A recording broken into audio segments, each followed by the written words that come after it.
Good morning, good afternoon, good evening. It is our honor to welcome you all to the second webinar of Decentralized Learning Series. Continuing the success of the previous event, today we have more than 1,000 registrants from 100 countries. Now I'm passing the virtual floor to Alexis Nicolaou.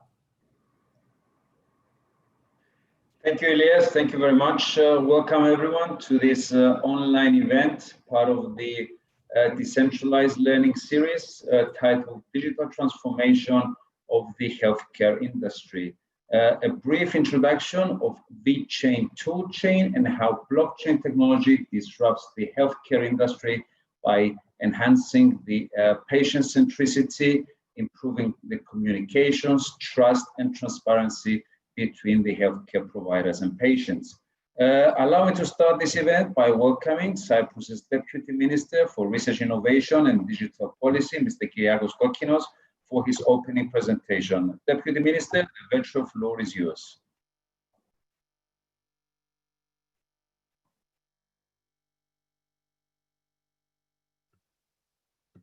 All right. I think that now you can see me, right? Yes. Yeah. All right. Thank you very much.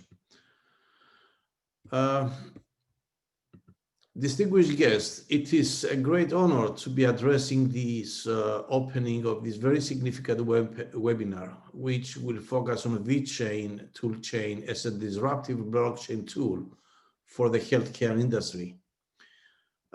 It is undisputable fact that blockchain is among the most notable and promising new technologies of the recent decades. Cyprus considers blockchain and distributed ledger technologies of enormous importance, and for this reason the Ministerial Council approved blockchain national strategy that my ministry assumed the responsibility to execute. Our country was recently ranked as one of Europe's blockchain hotspots. In the report published on November 20th, 2020 by the European Union Blockchain Observatory and Forum. Funds raised per capita place Cyprus among the EU's top member states in attracting investment capital for blockchain startups. Within the frames of the implementation of Cyprus' national blockchain strategy, we have launched in December 2019 an expression of interest to identify and consolidate market's most promising use cases that can be adopted as pilot cases for the public sector. We have completed the evaluation procedure and we are currently moving on to the next step, which is the announcement of a new call for the implementation of proof of concept under the EU pre-commercial procurement process.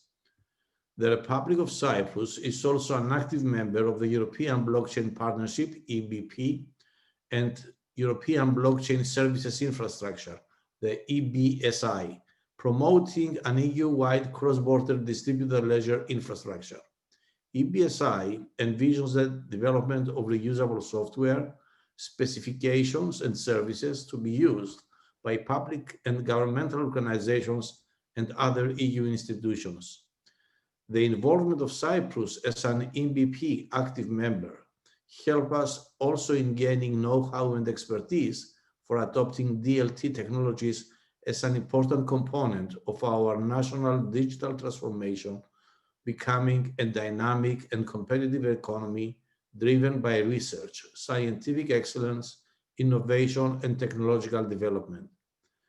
The country counts more than 20 for-profit blockchain organizations registered across its territory, as well as a good number of new startups, all active in the blockchain and digital currency space, while it's the country's largest private educational institution, the University of Nicosia, which is driving this event also, is a global leader in blockchain education and research, as well as provider of the world's first full academic degree in blockchain, and has spearheaded blockchain education and research at global level since 2014. With the finalization of the new blockchain legislation, which will soon be presented to the Parliament for approval, we expect that the ecosystem will get to the next evolution stage and attract global interest investments, and talent for Cyprus to become a leading European blockchain hub. Today's agenda adds a regional dimension to the effort of magnifying the impact of digital innovation, providing valuable insight on how the healthcare industry can benefit from blockchain technology by enhancing patient centricity and advancing innovative healthcare solutions that promote trust and transparency between the healthcare providers and patients. Healthcare is considered as one of the industries that can most benefit from blockchain technology due to its complex and fast-changing needs, especially now with the pandemic placing enormous demands on our healthcare ecosystems. Blockchain is the promising tool in the advancement of a consistent, standards-based procedures, patients-related data, such as protocol certifications, medical interventions and transaction verification and certifications, electronic health records, and more. The new post-pandemic norm calls for a legally compliant, private, and secure method that complies with the data privacy policies such as the GDPR to view and share health records, or generating, accessing, and allocating immutable medical records with increased transparency in the medical supply chain. Blockchain technology certainly can significantly enhance the healthcare industry. Closing, I would like to congratulate the DLS team for their great work and thank VeChain for their noble and highly valuable initiative. I wish you all a productive and insightful webinar. Thank you very much. Thank you very much, Deputy Minister. Before I get into my presentation, just a note, all questions from the audience will be gathered and answered in a Medium post that will be created by VeChain in the coming days. Mr. Minister, thank you so much. If there's any questions to the Deputy Minister, he might as well take now, actually. Nothing that I can see in the chat. Mr. Deputy Minister, thank you very much for your contribution. You can stay on and listen to the rest. Thank you very much, and I wish you all the best. And again, I would also like to congratulate you once again, because what you are doing is really valuable for our country. Thank you. I see a lot of participants, 419 participants logged on, and more than 99 on the chat. So I'm sure that this is another successful DLS initiative. Thank you. Absolutely. Thank you. Let me share my presentation. Thank you very much.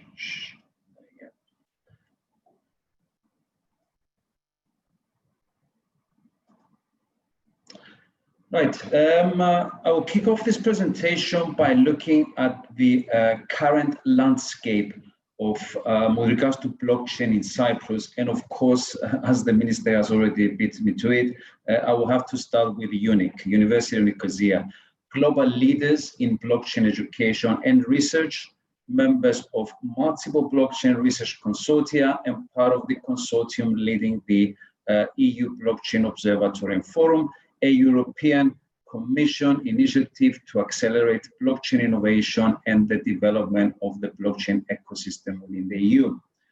Also, the first university globally to offer a massive open course on blockchain and digital currencies, and the first one globally to offer a master's degree program on that same topic, of which I am proud to say I am a graduate.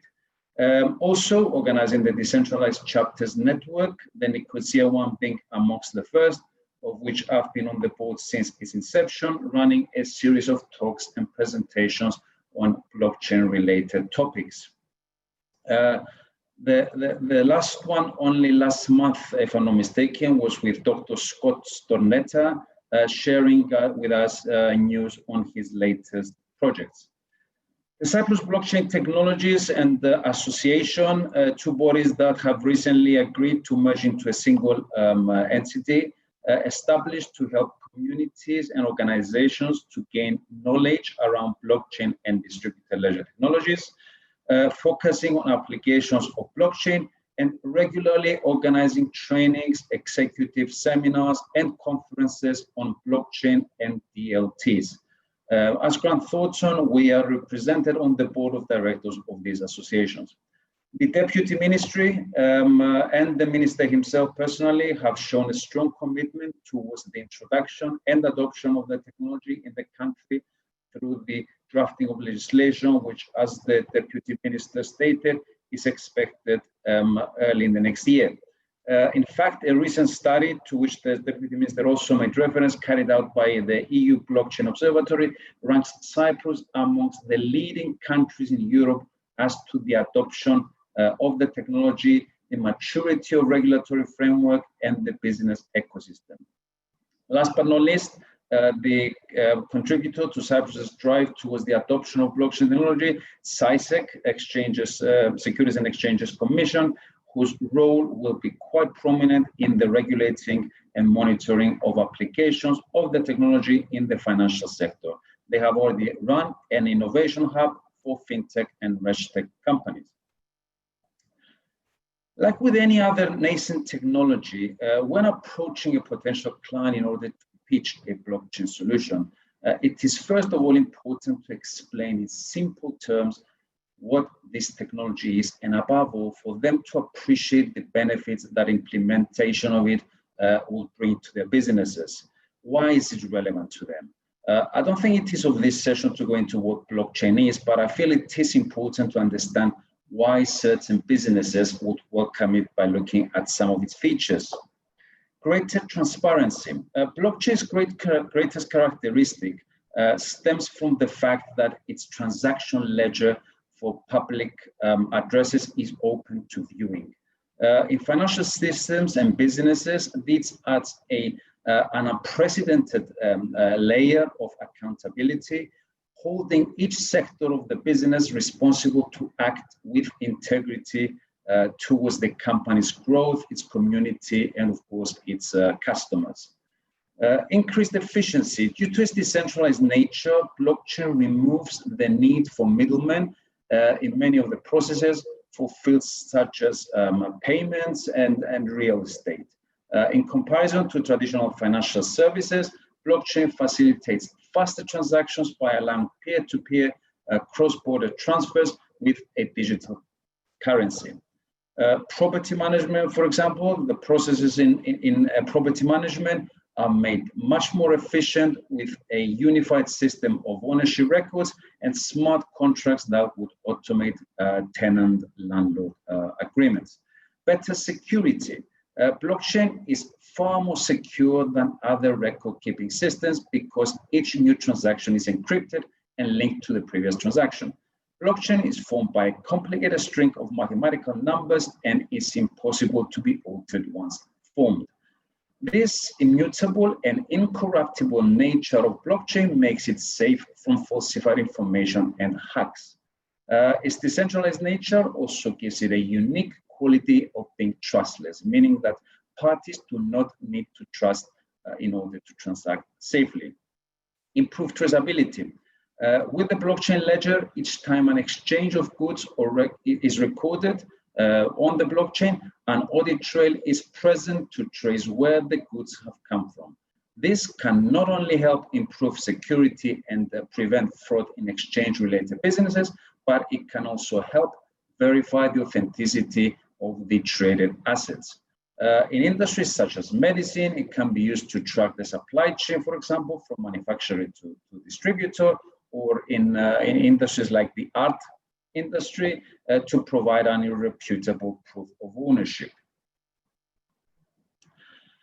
Now, the potential of blockchain technology, I would rank up there with that of the internet. And in fact, I expect at some point, not in the so distant future, for the two to be synonymous. And just like we don't refer to HTTPS anymore, and we simply say the internet, it will be the same with blockchain. It will become the norm. Like with any nascent technology, the problem that many businesses would face is that blockchain is sophisticated to integrate, and they would lack a technical team that is well versed in this arena. Blockchain as a service, or BaaS as it's known, companies allow customers to integrate blockchain technology into their businesses easily without disruption to their daily processes. Such platforms are developing as second-layer applications on top of blockchains, whether public or private. Some of the popular use cases are tokenization of assets, track and trace solutions, document verification solutions. Our hosts today, VeChain, have developed one of the most successful BaaS platforms, ToolChain, and I will be talking more about it and our cooperation further down the presentation. Grant Thornton International has taken advantage of the firm's experience and knowledge in other traditional services to ensure that our blockchain services offer a holistic service of the technology, its adaptation and its integration. We categorize our approach into 4 key pillars: strategic, legal, technical, and industry, with analysis of each pillar, as you can see on the slide. Now, through our collaboration with Grant Thornton International Network, we offer services focused on blockchain and its decentralized applications, dApps. More specifically, we can assist in the following areas: formulation of strategy in implementing a blockchain solution, analysis and evaluation and use case validation. Blockchain is not a panacea and not a field for all cases. Blockchain training, design and development of POCs and MVPs, monitoring of relevant developments and trends in specific sectors, and auditing of crypto asset ownership, existence, accuracy, and valuation. Now, our principal aim when setting up Grant Thornton Blockchain Cyprus was to build relationships within the blockchain ecosystem. As adoption in Cyprus, like most other countries, was still much more with academia rather than industry, we proceeded with building strong ties with the University of Nicosia, Cyprus's largest private university, and as mentioned earlier, widely accepted as being the global leader in education and research in relation to blockchain technology. I personally took over as CEO of a spin-off company of the university, Block.co, taking the company into the global market. At Block.co, we have launched a BaaS platform commercializing blockchain credentialing solution. Through Block.co, we have produced educational content, published in international media, and broadcasted to audiences from over 45 countries, addressing applications of the technology in various sectors, including education, health, the legal profession, audit, and accountancy. As the local market is not large enough to absorb custom-made solutions, at Grant Thornton, we have decided to enter into agreements with existing solution providers and simply to do localization of their solutions. Under this prism falls the recent announcement of our cooperation with VeChain in promoting their ToolChain platform to businesses in Cyprus. More on the benefits derived from this relationship a bit further down the presentation. We have also partnered with a Swiss company, Trustwise, that has developed a blockchain-based solution which assists SMEs in their corporate housekeeping. Solution is ideal for companies that offer a range of corporate secretarial and entity administration services. Benefits that the solution brings about are mainly simplicity of processes, reduction of costs, increased security and efficiency, as well as transaction transparency while remaining fully compliant with EU legislation. Partnering with M1 Mobile, a UK company with operations in the Gulf, gives us access to several solutions relevant to a number of industries, including the financial sector, physical commodity, trading, and other. Our partnership with VeChain happened early this year in the middle of the first lockdown, if I'm not mistaken, and it aims to provide VeChain's advanced blockchain solutions for various industries to the network of clients of Grant Thornton in Cyprus. I need to thank Dimitris Neokleous for all his assistance in making this happen due to his professionalism and his character. We recently found ourselves in a position of having to justify to a potential client why go with the VeChain ToolChain rather than build their own platform on, I think it was on Ethereum, that particular case. And this is how we justified. With the ToolChain, you will be partnering with an established company in the blockchain space with a list of use cases already functional on the platform. A company that has been trusted as a partner by a large and reputable organizations like Walmart and DNVGL, and that this should enhance the confidence that their potential clients will have for their solution. It will give them access to technical knowledge and support from the VeChain team. It would mean a shorter period to reach the market. The particular example I just mentioned, going with a self-created solution will have taken about 18 months to get to the market. With the VeChain ToolChain, we estimate that in a 6-month period maximum, we'll be able to reach the market. Increase marketing awareness through joint promotions, access to new functionality and tools that will be developed on the platform, and of course, lower transaction costs than it was the Ethereum in that case. I think it's 5 cents to the dollar compared to $175 on the Ethereum platform. The first use case of ToolChain in Cyprus, in which we have been involved, not the first one in Cyprus though, and which has, I think was announced earlier this month, is that of Areteio Hospital, of which the next two speakers will be talking more about. We're hoping shortly to announce the launch of a new project on ToolChain that will not be just for the local market, but for the global one. I am at the pleasant position also today to announce becoming one of the 101 not donations, but authority masternodes of the VeChain network. What does that mean? Other than the rewards that will be earned from validated transactions of the network, becoming an authority masternode operator of VeChain Thor blockchain, which is used by fortune-level companies such as Walmart China, Bayer, H&M, demonstrates the status of being a pioneer in the blockchain industry. As a key stakeholder of the VeChain ecosystem, it provides us with opportunities to network and collaborate with other stakeholders that are well versed in the blockchain technology and applications, leading to innovation, new business models, and revenue streams. Authority masternodes are the only validation nodes in VeChain's proof authority consensus and validate all transactions being recorded on the blockchain. The 101 authority masternodes are the cornerstones of the security and resilience of the VeChain Thor blockchain. Authority masternode operators also have the most weight in the stakeholder voting on the critical subjects of the decentralized governance.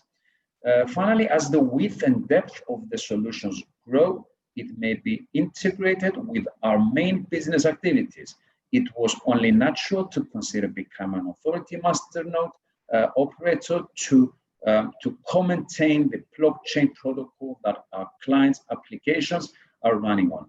And it provides deep insights on the running status and a critical role in the significant changes in the VeChain Thor blockchain protocol via the decentralized governance mechanism. We have been up and running and validating transactions as of last Thursday. Finally, when we embarked on this project with Grant Thornton 2 years ago, we knew that it would take time to get some traction because the technology was and still is at such a nascent state. Where the internet was in the early 90s, I feel. And although crypto and ICOs were already happening, we consciously decided that this was not an area we wanted to be part of, mainly in fear of reputational damage, given the uncertainties surrounding them. Now, we feel that it is now the time for the private sector, irrespective of what the government does and what it does not, and when it does it, to embark on a mission to build an ecosystem for this technology, where all parties, whether developers, professional consultants and advisors, and technology providers, can help develop and implement real industry use cases and create a competitive advantage for the country as a whole when it comes to blockchain technology implementation. The presence of an academic institution that is a global leader in the space and companies like VeChain willing to invest resources in making this happen gives us courage that something like this is feasible, and we're already in discussions with parties to try and make this a reality. Thank you very much for your attention. Right. Let me stop sharing. Fantastic. Thank you. Now, allow me now to welcome Dimitris Neokleos, Ecosystem Manager of VeChain Europe, and Stelios Giallouros, CIO of Areteo Hospital and President of the Technical Advisory Committee of Idante, for their presentation on how blockchain is redefining the domain of e-health. Gentlemen, the virtual floor is yours. Thank you, Alexis. Let me make a full screen. And hello, everyone. My name is Dimitris Neokleos, and I'm an ecosystem manager of VeChain in Europe. I would like to thank everyone who has joined today on this virtual event, which is about how blockchain is digital transforming the healthcare. Before I start talking about the digital transformation of healthcare that we have been doing along with Idante in Europe, I would like to give you a brief introduction of VeChain. VeChain started back in 2015, building specific projects on the blockchain, projects like BMW and LVMH. From 2018, we are positioning ourselves as enablers, providing to our clients and strategic partners like DNVGL, PwC, and Grant Thornton Cyprus the tools, technical support, and infrastructure for a seamless onboarding of their business and clients to the VeChain Thor. And that brings me to the VeChain ToolChain, our flagship product and tool. But what is really ToolChain?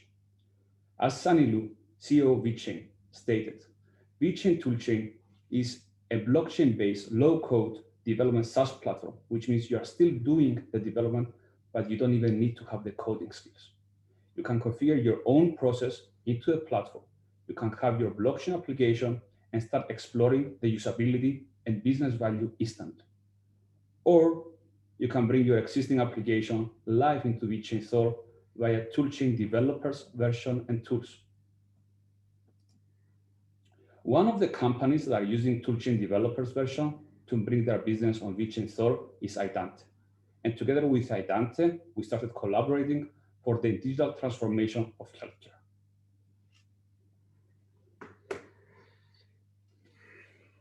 Your Excellencies, ladies and gentlemen, dear colleagues, I welcome you also on this virtual event. My name is Stelios Giallouros. I'm the CIO of Areteo Private Hospital in Cyprus and the President of the Technical Advisory Committee of Idante. Idante is a startup based in Cyprus, founded by Circle Servers, a service company, and also Edna Digital Growth, which is an Italian software house company with the purpose of developing healthcare solutions empowered by VeChain ToolChain. The first solution, which is the backbone of Idante services, is the e-New Health Life, the digitalization of medical records, started in January 2020 and delivered in June of the same year. After we have placed strong foundations, any other service was easily built and integrated. In a period of 3 months' time, we developed the EHCert, which is the healthcare wallet for the digitalization of lab test results. After that, within a month, we built the automated COVID-19 information system, and we integrated with EHCert, which was used from June to August for the arrivals of travelers at Larnaca International Airport of Cyprus. More than 8,000 people received their e-health certificate of COVID-19 results on the EHCert. Again, in a month, we developed the VPass, which we are going to discuss later on this keynote. We managed to build 4 solutions in less than a year during a pandemic period, whereas our competitors took them 18 months to build just an app that is not as novel as the EHCert. So don't be surprised why Idante has already signed with 2 of the biggest private hospitals in Cyprus, Areteo Private Hospital and Mediterranean Hospital.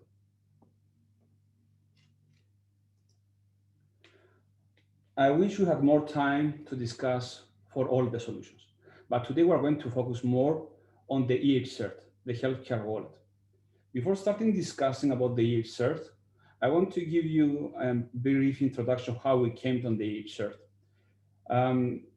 There are many applications for managing our bank accounts and making money transfers. There are applications for ordering online anything that possible, but there was no app that acts as a wallet for the medical records with full control of them that encourage people to be more healthy. The philosophy behind EHCert is pretty simple. The medical records belong to the people, and the hospitals are storing these medical records on their databases, acting as trustees for the real beneficiaries, which, as I said, are the people. At the same time, with EHCert, we want to provide to the users the portability of an app to have their medical records available anytime, anywhere, with full control of them, enhanced by VeChain or blockchain. But that medical records are not raw medical data or PDF. These data are interactive and people can understand the status of their health. But the real question is why EHCert? First of all, it is a complementary tool for the hospitals and clinical labs, and it is not here to replace existing hospital information systems or laboratory information systems, but it is an add-on that brings added value. The added value of transparency, trust, and integrity of data. Let me give you an example. A doctor would like to view my medical records. He will request it through the ENHL portal. I will receive a notification on my EHCert app and have the option to decline or accept, and even accept for how long he can view it, and of course, revoke access anytime. This relationship of requesting access granted, medical record exited, and it is then unpinned on a transaction which could be viewed in the Explorer with all the timestamps. So the user could verify the timestamps in the app and also on any public Explorer. The medical records are interactive data, as mentioned before, not raw data or PDFs that user cannot understand. The EHCert solution is highly scalable and any hospital can have it within 10 days. It is striking the right balance because when we started building it, we took into consideration the main stakeholders of the healthcare system, asking the doctors, the hospital, the clinical labs, what would make their services to the patients better. At the same time, we were asking the patients what would like to have on e-health services.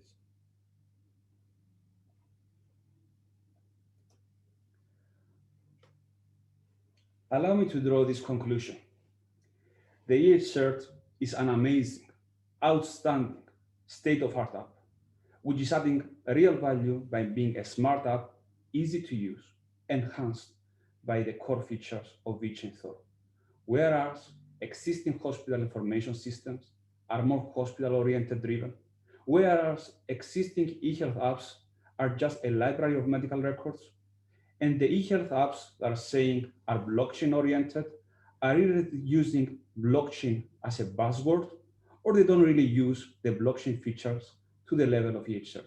Therefore, the EHCert is the only way to go through digitalization transformation through blockchain.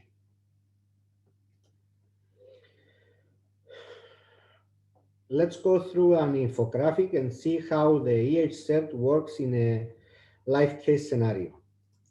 The patient goes to the lab of the hospital and the lab doctor takes from the patient the lab test sample. The doctors of the lab complete the analysis and the prescribing doctor receives the results. The patient receives a notification that the results are available in the EHCert app. The patient can check the results anytime, anywhere, and share them with other doctors and put requests. The patient here can also monitor and manage the request with timestamping. When access is granted to the doctors, they can analyze further the results. As it was said, Idante solutions are striking the right balance between all stakeholders of the healthcare system. We couldn't just provide an app without thinking the other end of the equation, the doctors. For the doctors, we created the EU Health Life portal. When a result is available, the prescribing doctor receives a push notification that the result is ready to be viewed on the EU Health Life portal. Doctors can search other patients and request access to view their medical records. And the medical records they see is real-time data, interactive with charts to understand better the trends of the patients.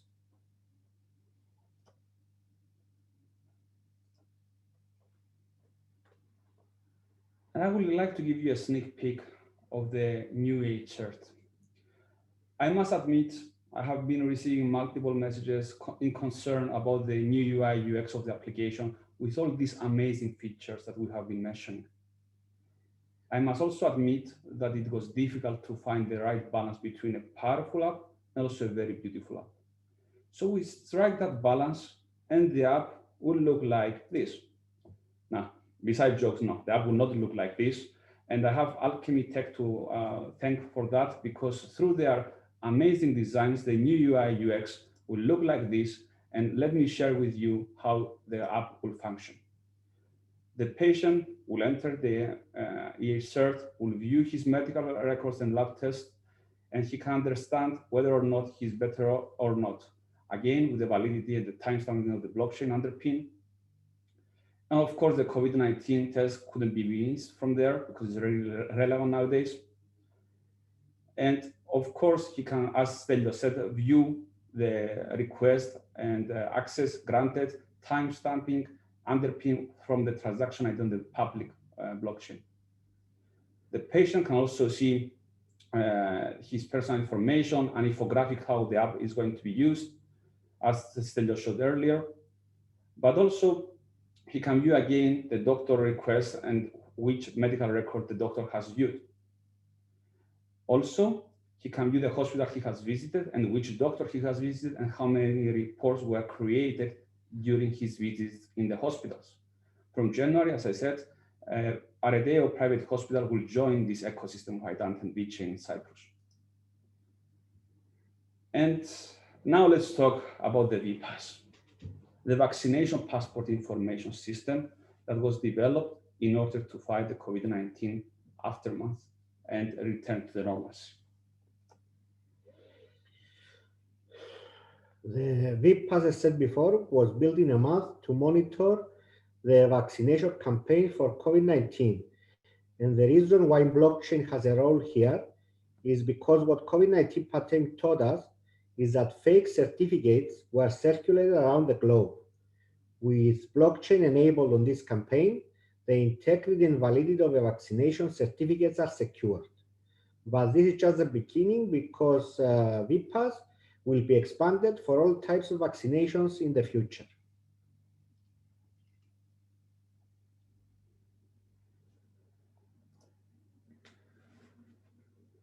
The VPass, it is integrated on the cert. We could build a standalone application, but we didn't want people to have multiple applications for their healthcare, but a universal one. After all, the cert stands for Electronic Health Certificates. At the same time, I was inspired by Alexis Nicolaou during summer. Alexis, thank you for that, because you told me over lunch that you want to have the freedom of choice, whether to have the vaccine or not when we're going to be ready. So the philosophy of the VPass that is acting as a feature in the cert is underpinning the freedom of choice. And we want to give this powerful application to the relevant authorities, because when, let's say, a citizen wants to travel abroad, he has to have the freedom of choice to decide whether or not to have the COVID-19 vaccination or the COVID-19 test. And will look like this, very similar to the cert certificates.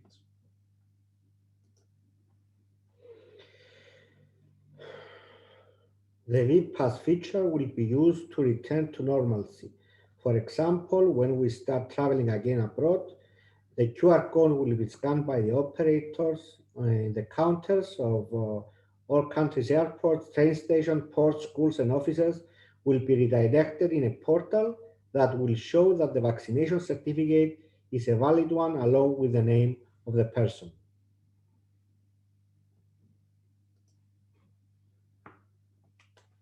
As mentioned earlier, the cert strikes the right balance between all important stakeholders. So it's not just a feature that the people will have on the cert app, but also it comes handy with different dashboards and features for the relevant authorities and pharmaceutical companies to monitor better how the vaccination campaign is proceeding. Especially for the pharmacovigilance, it's important to know the possible side effects of the COVID-19 vaccination. So embedded on the cert, there is a questionnaire for the people that are going to have the vaccination in order to describe the different side effects that they are having. So they will be shared as anonymized data to the relevant pharmaceutical companies in order to understand better how the vaccine is working. Lastly, we would like to thank Aredeo Private Hospital, Mediterranean Hospital of Cyprus, for sharing the same vision with us and embracing the digital transformation in the hospital. Grant Thornton, and especially Alexis Nicolaou, for the whole support since day one when we have met. KKP and Quad Prime, because building an app is easy. I guess everyone can build an app nowadays, but building an app which is as novel and compliant as the cert, guys, we couldn't make that without you. A big thanks to my team in VeChain. Big thanks also to Idante team and their developers for their amazing work, and to their CTO, Ferdinando Cacchio. I would like to express my gratitude to the Deputy Minister of Research, Innovation and Digital Policy of Cyprus, Mr. Kokkinos, for being a real enabler. Under his watch, I'm sure the Republic of Cyprus will be digitally transformed and evolve. I would like also to thank the DLS team for organizing the event. Lastly, I would like to thank all of you that have joined the event. I wish you Merry Christmas and a Happy New Year. Please stay safe and healthy. And don't forget to email us in order to help you to digitalize and blockchainize your business through VeChain ToolChain. Thank you. Thank you, Dimitris. Thank you, Stelios, for your insightful presentation. Our final panel to discuss the circle of trust in distributed technologies focused on data protection and security. Risk and security consultant,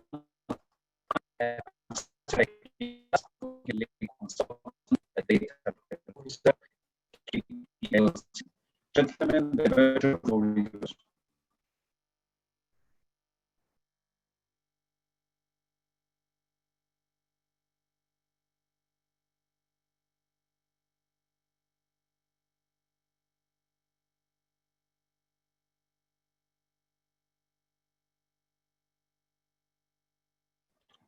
Anastasia,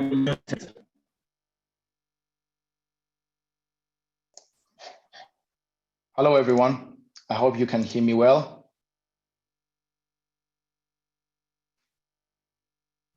Yes, we can. Go ahead. Thank you.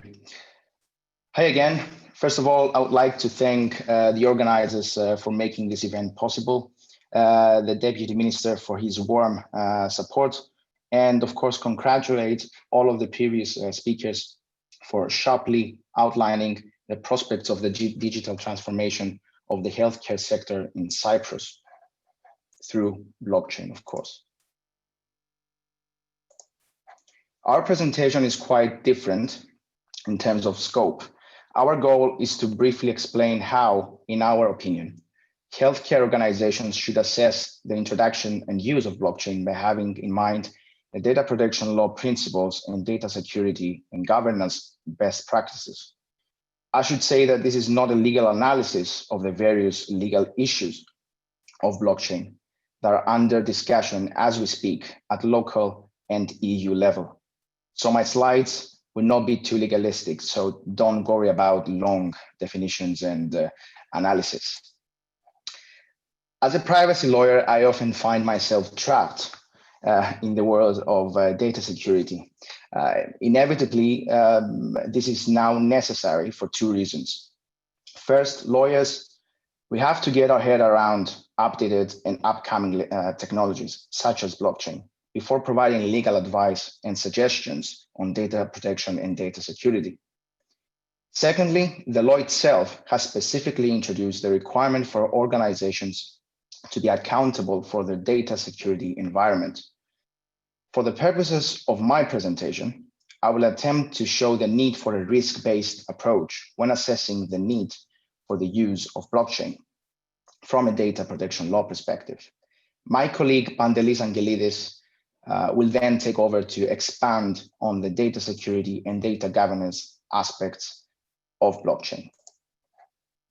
This is the world of compliance, which is founded on internal policies, external guidelines, and of course, legal requirements.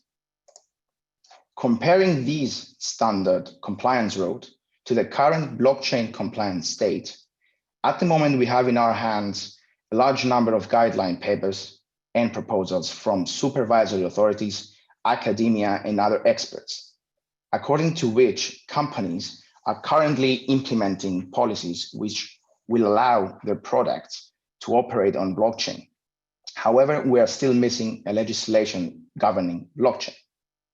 Well, I'm hoping to pass on the message to you today that data protection law, and GDPR specifically, does not regulate technologies, but rather the use of any such technologies when processing of personal data is involved.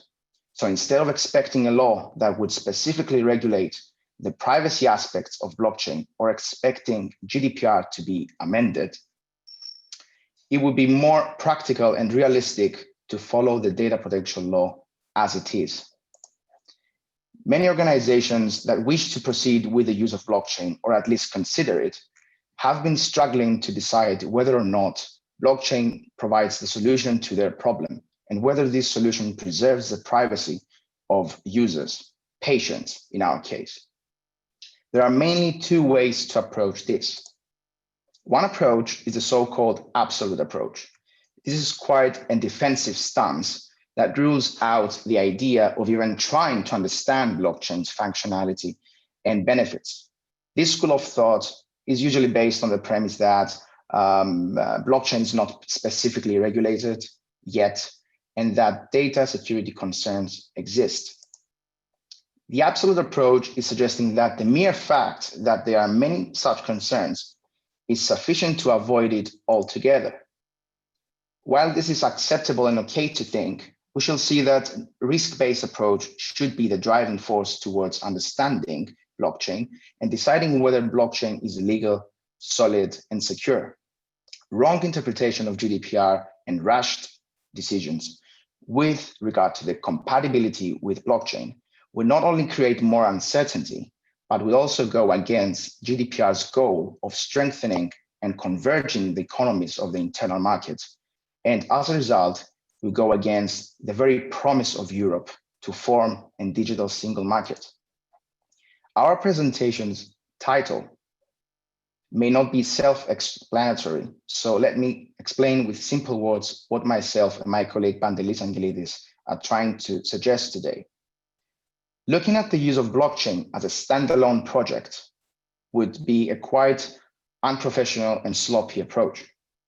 In the next few slides, we shall see that a more holistic approach and risk-based approach is required before coming to conclusions whether blockchain is good or bad for a healthcare organization. This is why our title suggests that before assessing a specific data processing activity, it is crucial to know the various factors and circumstances that affect the trust and efficiency mechanisms within a healthcare organization. In other words, the goal is to think broadly, outside the box, as we say, and this will enable ourselves to zoom out and look at the relevant legal and compliance issues more carefully. In fact, the GDPR is largely, if not entirely, risk-based. The only way to classify and respond to the risks involved before, during, and after the use of blockchain is to take into account the entire data lifecycle, from the moment of data collection to the phase of deletion of data. Along the way, of course, as a rule, an organization must take into account the data protection law principles, as those are shown on the slide. But I would like to draw your attention to the two final principles: data integrity and confidentiality and accountability. This means that the hospital, as the data controller, must be absolutely certain that the integrity, security, availability, and confidentiality of the data is always ensured, and at the same time, be able to provide proof of its compliance with all of the other principles. This is where blockchain comes into play, to act as an add-on tool that allows and promotes accountability, integrity, security, and transparency with regard to patients' data. This is where a hospital would look to invest in advancing their security environment so that the risk of breaching privacy is the least of the patient's concerns, so that the risk we are referring to, the trust that we're referring to, remains untouched by various security risks. Usually providers of software solutions are acting as data processors, meaning that they are offering the technical solution by acting upon the instructions of the hospital. Here, a contractual data processing relationship is emerging between the hospital and the software provider. As you may know, a contract sets out the parties' obligations, responsibilities, and liabilities with regard to the promises the parties make to each other. One such obligation is the software provider's duty to implement their own appropriate technical and organizational measures when providing the services and help the hospital to respond to data subject rights, by always taking into account, of course, the risks involved. But what are those risks? Well, there are various risks that may be present or become more apparent in the future with regard to the security of patients' data. But bearing in mind the sensitivity of health-related information, there are some risks that, if triggered, could result in serious harm on patients, the doctor, the hospital, or perhaps the whole healthcare system. I'm sure that we can all imagine the harm that lack of data security and data governance may cause if the patient's data is lost. The patients become unable to have access to their current and accurate information, if doctors suddenly lose track of the events and the relevant information, if security of the information is compromised by internal or external factors, if patients become suddenly unable to control the use of the information from inside and outside the hospital, or if unreliable and old-fashioned record keeping is in place. The inherent functions of blockchain can provide remedies to these problems and act proactively to limit or eliminate these risks.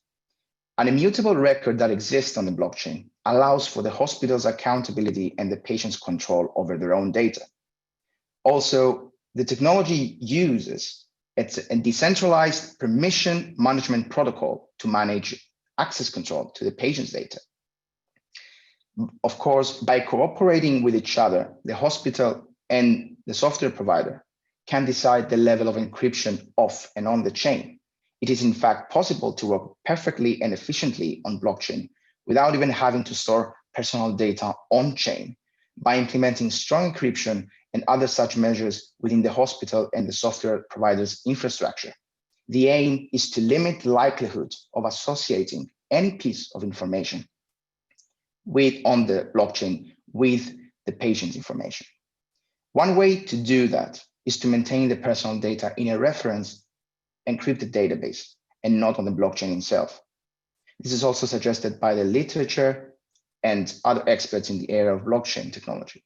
This method would significantly ease the procedures of responding to data subject rights, and of course, we enable the controller to be the hospital to be accountable towards the supervisory authorities. However, it is entirely up to the parties to decide why and how the data must be protected and whether the data are located off and on or on the chain. Indeed, the topic of pseudonymization and anonymization in relation to the blockchain has been discussed by experts. And it is quite interesting to see how the courts and the European Data Protection Board will deal with this in the near future. Software solutions based on blockchain enable the patients to securely access the health data history, as well as to communicate with the doctors via mobile apps or web portals. The software provider should be assisting the hospital in being compliant with the security obligations. A vital component of such obligations is the principle of privacy by design. This principle requires the action of proactively embedding privacy from the beginning into the design and operation of systems, infrastructure, and business practices. Of course, the concept of privacy by design is not new, but it has been introduced into EU data protection law very accurately, making it unquestionable for organizations that process personal data. On the slide, you can see the 7 principles of privacy by design. Among others, it promotes the anticipation of prevention and prevention of the risks of privacy before they can actually happen. It allows for personal data to be automatically protected without any action required by the patient. Privacy should be, of course, embedded into the design in the beginning, and privacy develops trust by choosing user-centric measures and empowering user-friendly options. So what does a healthcare organization need to do before deciding to rely, even to some extent, on a blockchain-based solution? Well, it requires a proper roadmap. Such roadmap will first assess the need to engage with a software provider whose products rely on blockchain. In order to do that, a data protection impact assessment, or DPIA, should be conducted.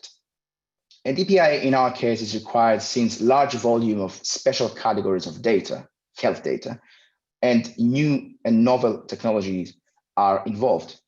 The DPIA, the DPIA must be conducted at the phase of design before testing and then concluding the software compliance. A DPIA is nothing more than an exercise which balances the intended processing purpose against the risk of causing harm on the rights and freedoms of patients. So a balanced test is required. As you can see on the slide, at this point, the balance tilts more towards the rights of the individuals.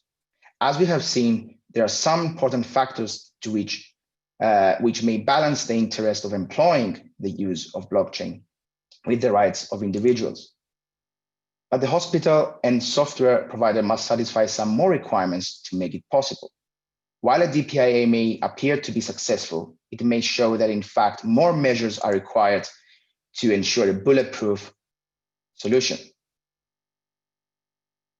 Sufficient technical and organizational measures adopted by the hospital and the software provider will protect the data and limit the risk of causing harm to the patients. Again, such measures could include stronger encryption or other governance mechanisms. For example, patient data may not be stored at all on the blockchain and rather be protected within a robust security measure within the infrastructure of the other parties. It is essential here to consider the blockchain platform and its own securities. We know that the VeChain toolchain enhances security by adding an extra layer of encrypting mechanisms in order to supplement the mechanisms used by the software provider. After all these requirements have been fulfilled by the parties, only then the balance will tilt in favor of using blockchain, and thus the rights and freedoms of individuals will not be threatened. Once the DPIA has shown that it is okay to proceed with the blockchain-based solution, the hospital and the provider should enter into agreement which would govern the data processing relationship before testing, improving, and launching the product. A periodical assessment of the solution is also required. Coming to the end of my presentation, I would like to highlight 4 points as the main takeaways. In a world of innovation and technological progress, we should embrace change, embrace it carefully, assess the risks, and apply the law proportionately to defend the product. It is all about the patient and their families. It is all about maintaining the trust of the patients to the healthcare practitioners, as well as the trust of the healthcare practitioners to the system on which they operate. Thank you all for hearing me out, and I wish you a merry and safe Christmas. I will now pass it on to my colleague, Pantelis Angelidis. Thank you very much.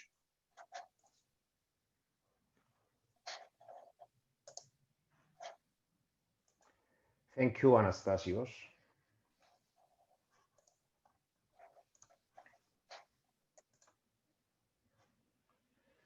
Hello, everyone. I will share my screen.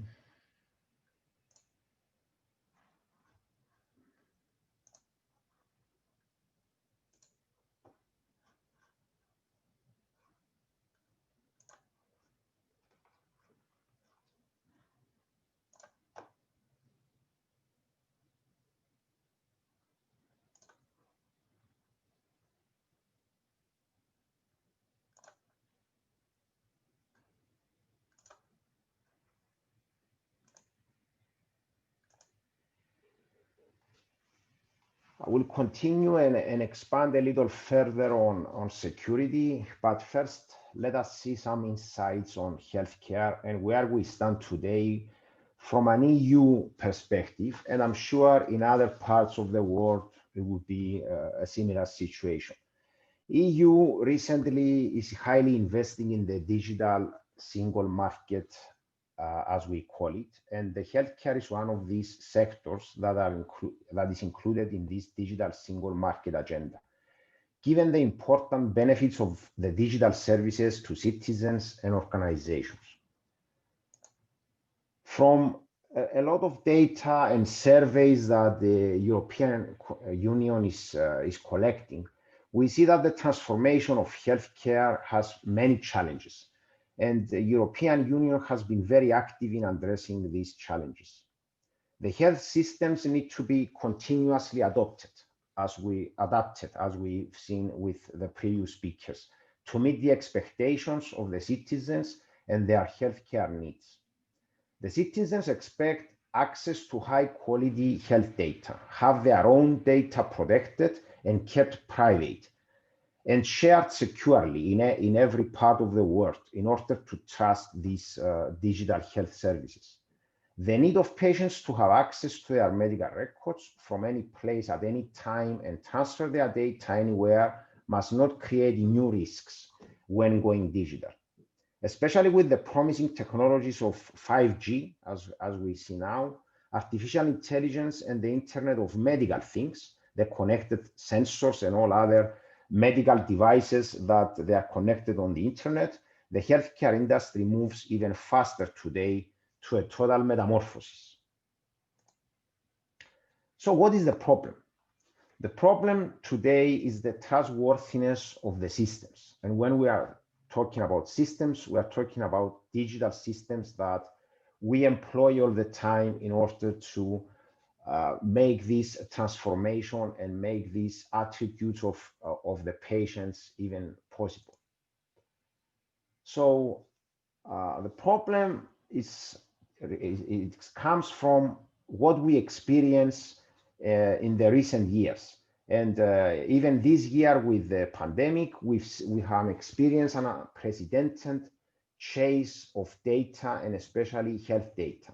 We've seen data being attacked all the time.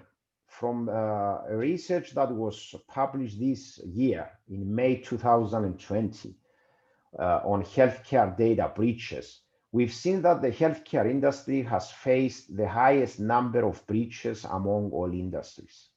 There were 2013 data breaches reported from 86 countries around the world in the year 2019, and the total number of healthcare records that were exposed, stolen, or illegally disclosed in last year was 41.2 million records.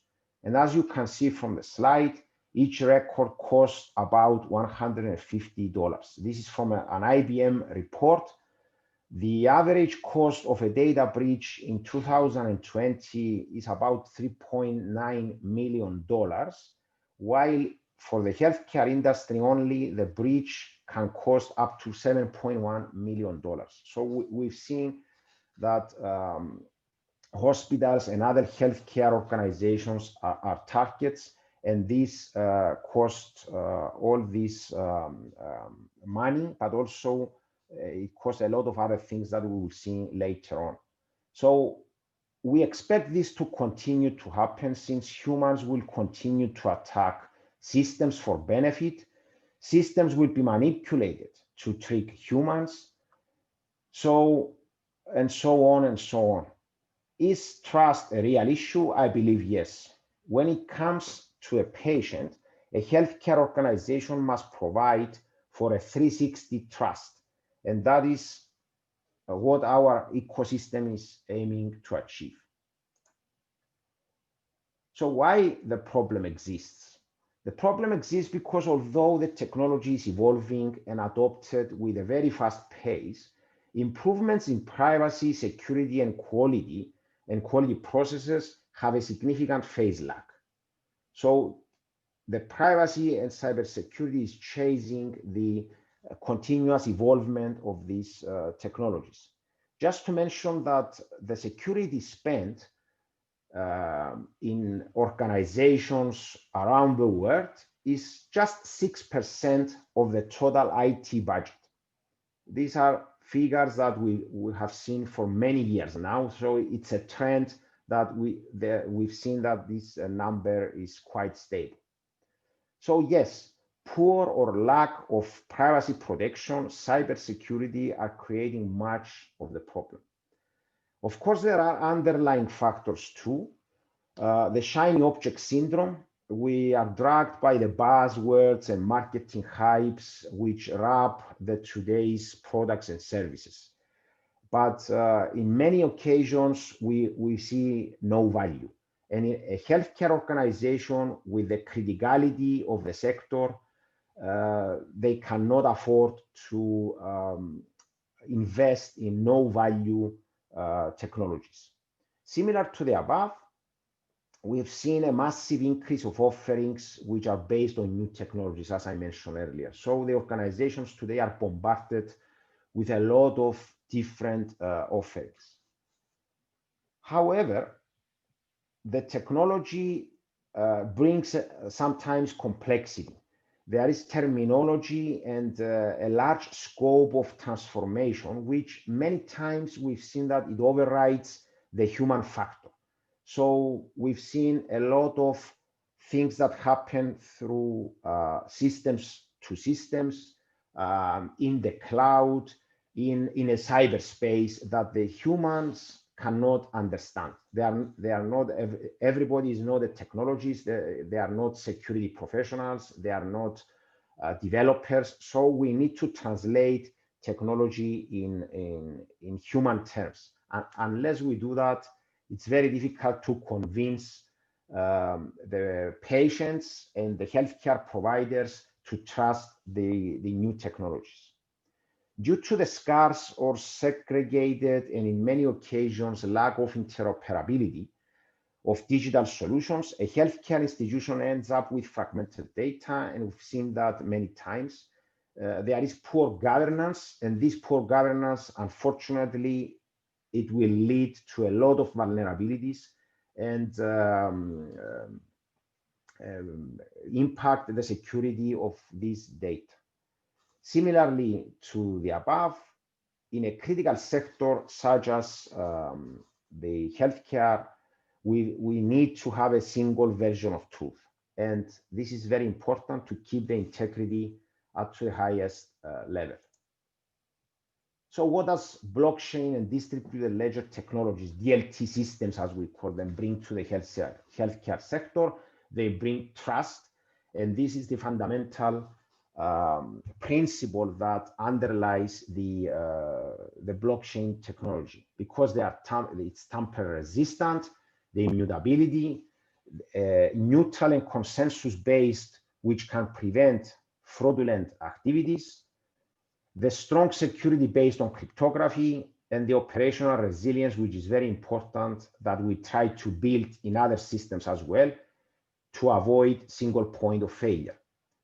So the healthcare institution still has to put a lot of effort to bring the rest of the infrastructure at the level that the transformation that they aim to achieve through this technology will be as far as seamless as possible and achieve the objectives of the business, of the organization.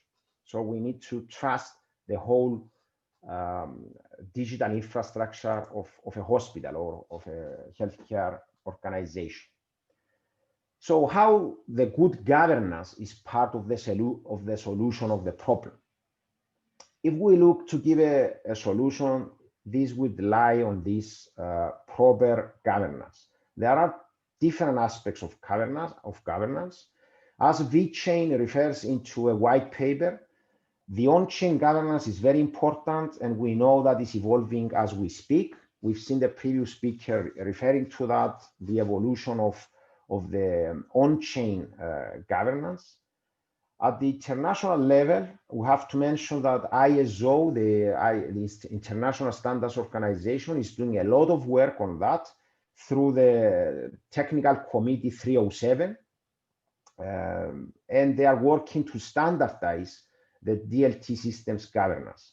The idea of DLT governance is to create a framework for setting policy, decision rights, including the access, accountability, and ongoing enforcement in the DLT systems. At the same time, there is the off-chain governance, as we call it, which is not purely technical and involves the applications, the business objectives, the roles and responsibilities at the organizational level, and other requirements relating to legislation and, of course, contractual agreements. All stakeholders, the developers, the technologies, but most importantly, the healthcare providers and patients would feel much more comfortable if the whole infrastructure is governed with set rules, the so-called common criteria, which can be appropriately verifiable, audited, and provide the level of assurance that their medical data deserve.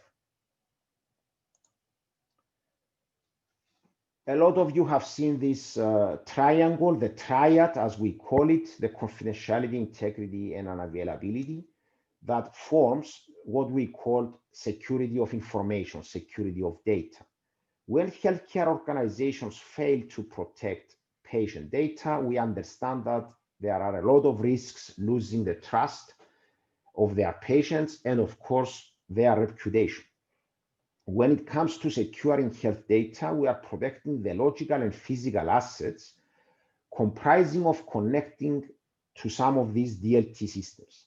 Asset protection services and tools include access control, application security, platform security, network security, and physical security. Security serves the purpose of keeping, as I mentioned, the confidentiality, integrity, availability, and of course, the privacy of the data and the infrastructure that we use to process this data.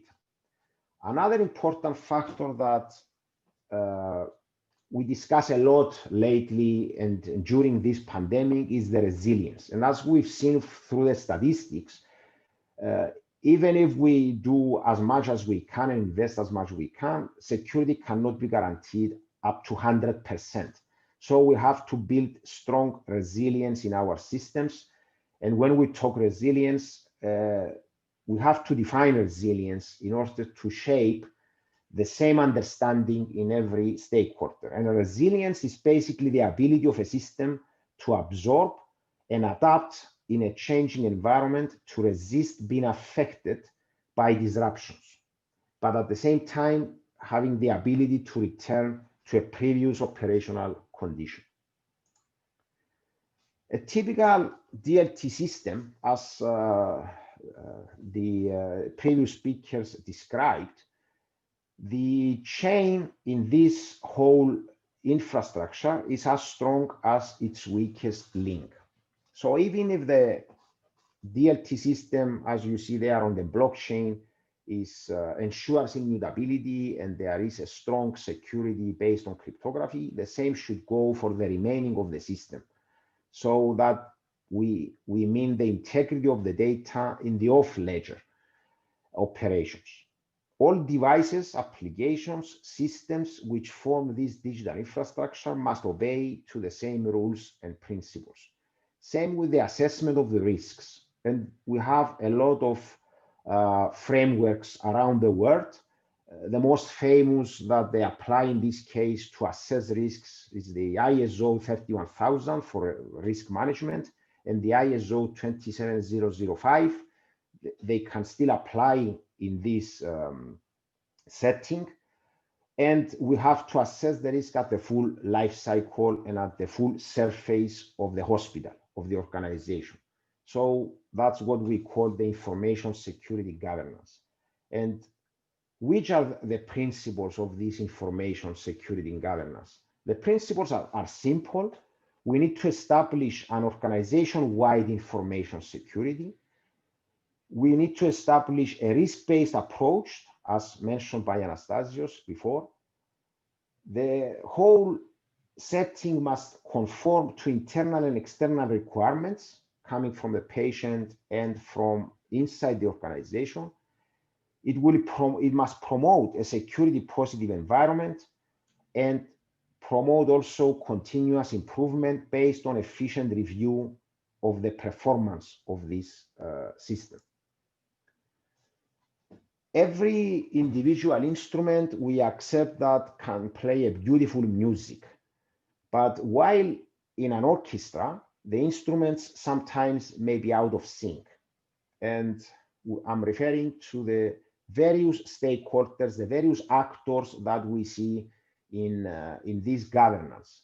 We know that each expert group is working in isolation most of the times, taking care of their own issues and their own risks. However, the patient doesn't know that and they don't care. So in a digital transformation project, it is important that all the agendas and objectives of these stakeholders must be aligned. The challenge is to harmonize the governance models of DLT systems, the IT and information security with the business governance, the business managers. So everyone has security in their task list. However, security cannot happen in void or in isolation. And security convergence is the term that we use, that we bring all these different types of security and we align everything together. And that's what we do when we provide our services. We bring the physical, the cyber security, the data protection, and we create a holistic approach. Coming to the end, there is more than only data, because risks can arise from other sources which affect the data, of course. In healthcare, we don't deal only with what we receive from a patient in terms of physical or digital data. We deal also with perceptions, values, attitudes, everyday real problems such as COVID-19 and emergencies. Data is just a means to an end. So we deal with external environment to a hospital, the cultural, the social, the political, financial, legal, regulatory, and so on environment. So we deal also with key drivers, with resources, stakeholders, the standards that we use to manage the organization, the policies, strategies, the objectives. So the whole context of this organization must be managed. From our side, that's what we do. We analyze the organization through and through, and we build the necessary mechanisms and the necessary assurance by managing all the above until we bring data protection to a full circle. And that's the circle of trust. So that's all from me. Thank you very much. And have a safe and happy period this Christmas, even with the circumstances. Thank you very much, Pandelis. Thank you, Anastasios. Ladies and gentlemen, this brings us to the end of this evening's event. Just to answer, a lot of questions were centered around whether a recording of tonight's event will be made available. Yes, it will be by end of day Friday. It will be posted on Decentralized YouTube channel. Also, the presentation will be on the Decentralized website. All participants will be getting blockchain certificates of attendance from Dr. Co.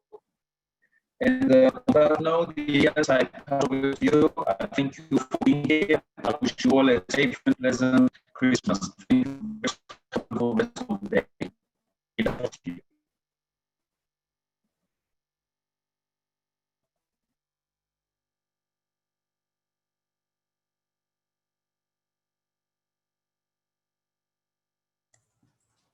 Great. Thank you, Alexi. This has been an amazing webinar. I would like to thank VeChain and our distinguished speakers. Also, a big thank you to you all for your participation. And before closing the event, there is a number of announcements. As in the previous event, all attendees will receive a blockchain verifiable certificate of attendance. Also, the recording will be shared to our YouTube channel. In addition, we would much appreciate your input to a survey which will be circulated very soon.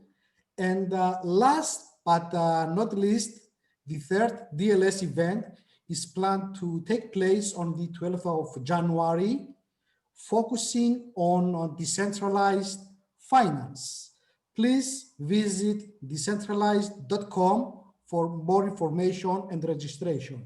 Once again, thank you very much, and we are looking forward to seeing you in our forthcoming events. Thank you. Happy holidays.